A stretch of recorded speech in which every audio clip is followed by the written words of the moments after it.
Good Thursday afternoon. Thanks for joining us on Kare 11 News Now. I'm Chris Harapsky. Right now, Governor Tim Walz giving an update in the final few days of the legislative session. And this comes after it was announced that Minnesota legislators and the governor agreed on a bipartisan budget that includes funding for the Hennepin County Medical Center to stay open. I'm just incredibly proud how we were able to continue to make the investments we know we need to make, whether it's roads and bridges, education, Hennepin County Medical Center, that critical level 1 trauma center. This is, again, a fiscally responsible budget that reduces the long-term over-the-horizon structural deficit by 12.5%, which once again puts Minnesota, if not the top, one of the top most fiscally sound states in the country. For months, we've been reporting on HCMC's financial crisis so severe the hospital warned it could face closure because of Medicaid cuts and rising uncompensated care. The deal now includes $705 million for Hennepin County Medical Center. $205 million would come from the state's general fund this year. The remaining $500 million would be available through a new hospital reserve fund built into the state budget reserves. The broader budget deal includes reduced car registration fees, property tax refunds, and a major infrastructure package. Well, this afternoon, there are at least 2 bills waiting on Governor Walz's desk, including one that stiffens penalties for impersonating a police officer. The Senate approved that measure yesterday to increase criminal penalties and prison sentences. It's in response to last June's lawmaker shootings that killed Melissa and Mark Hortman. It's sponsored by DFL Senator John Hoffman, who survived those shootings along with his wife Yvette and daughter Hope. Then the Minnesota House and Senate unanimously passed a bill to name a highway after Master Sergeant Nicole Amore. The Memorial Highway will be in White Bear Lake, where Amore called home, on a portion of Highway 96 between Highway 61 and I-35 East. Amore died in a retaliatory attack in Kuwait a day after the U.S. and Israel launched strikes in Iran. New today, former state senator Justin Eichhorn pleading guilty to attempted possession of child pornography. That could land him in prison for 15 to 21 months, but it's not guaranteed, as he had a solicitation charge dropped as part of the plea deal.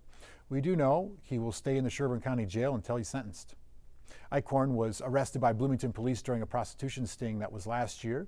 His defense team argued that the case should be dropped, saying he was singled out because he was a state senator, a role he resigned from shortly after his arrest. This afternoon, the White House says President Trump is deepening economic ties with China after day 1 of his 2-day summit there.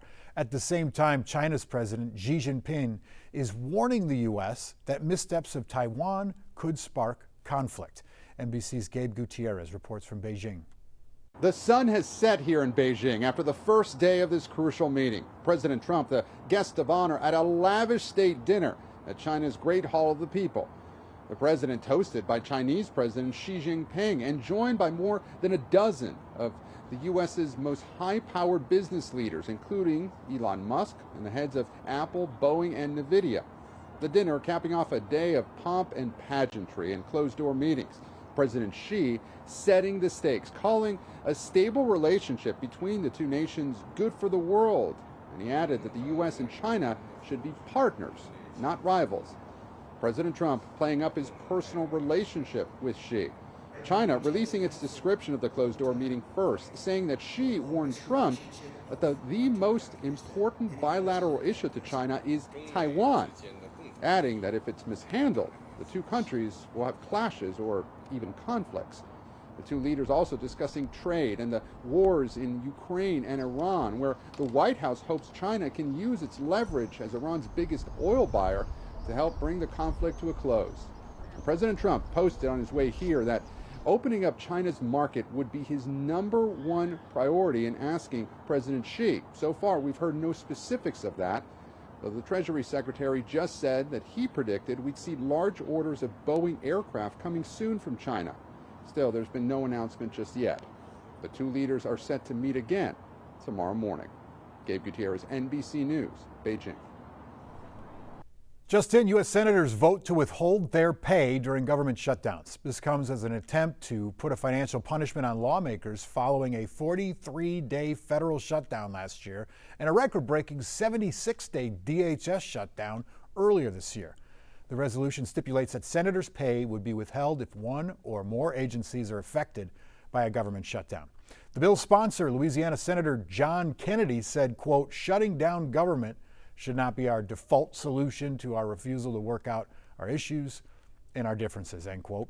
The measure will become binding for senators right after the midterms. Right now, the White House Anti-Fraud Task Force cracking down on fraud with a moratorium on new hospice and home health agencies now in effect. Vice President J.D. Vance also issuing an ultimatum demanding every state detail how they're rooting out fraud or risk losing financial funding. All this after the task force says it's discovered an enormous amount of Medicaid fraud in California. Here in Minnesota, we're getting a look at the final report from the Republican-led House Fraud Prevention Committee. That 84-page report recaps the committee's work over the last two sessions and lays out recommendations for lawmakers. Some of the recommendations have bipartisan support, like adopting the Office of Inspector General and investing in IT upgrades. Republicans also accused Democrats of, quote, creating a culture of fraud, end quote, while the committee's 3 DFL members said the report was drafted without their input and contained partisan speculation. We have helped illuminate the vast fraud that is criminally stealing money from taxpayers and is hurting our vulnerable citizens. What we saw with this Fraud Prevention and Government Oversight Committee, it was a lot of politics and not any policy. Fraud Committee is the only one in the tied House that Republicans control. It's not clear if the committee will continue after the 2026 elections. Right now, Blaine police are asking people to watch out for an email scam. Police say scammers are sending fake emails that look like they're from the city's planning board. The emails claim permits need additional review or payments. Blaine police say if you get one, don't send any money. Instead, contact the city directly to make sure the email is real. Today, the state's biggest school district has a new leader. The Anoka-Hennepin School Board says Greg Cole will take over as superintendent in July. Cole is the district's chief operations officer. He joined Anoka-Hennepin in '95 as a middle school teacher. His appointment comes after current superintendent Kare McIntyre said that he would step down after 3 years.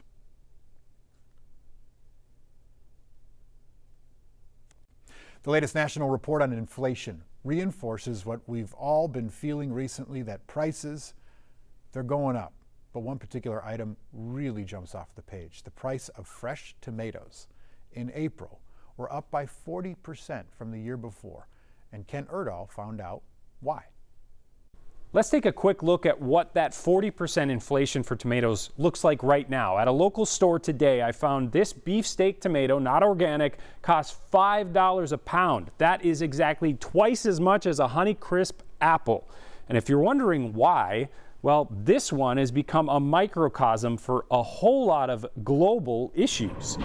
Let's start with the obvious. Transportation costs surged in the last few weeks, of course, due to higher diesel prices stemming from the war with Iran.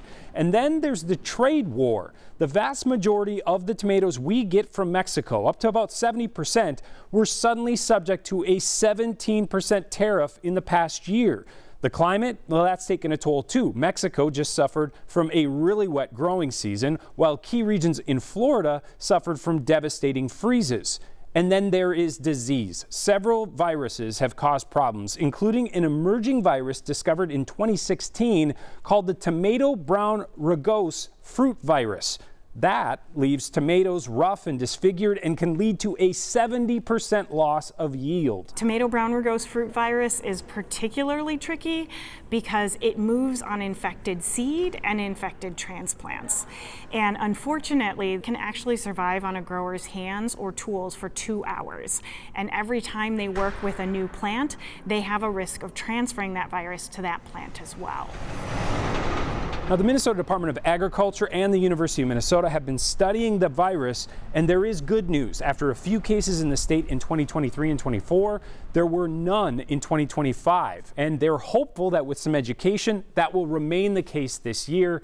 Of course, it's also especially needed because of demand that's expected to be coming for locally grown tomatoes in light of everything going on around the world.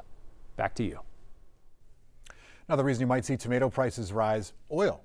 Prices for a barrel are over $100 right now as the war in Iran drags on.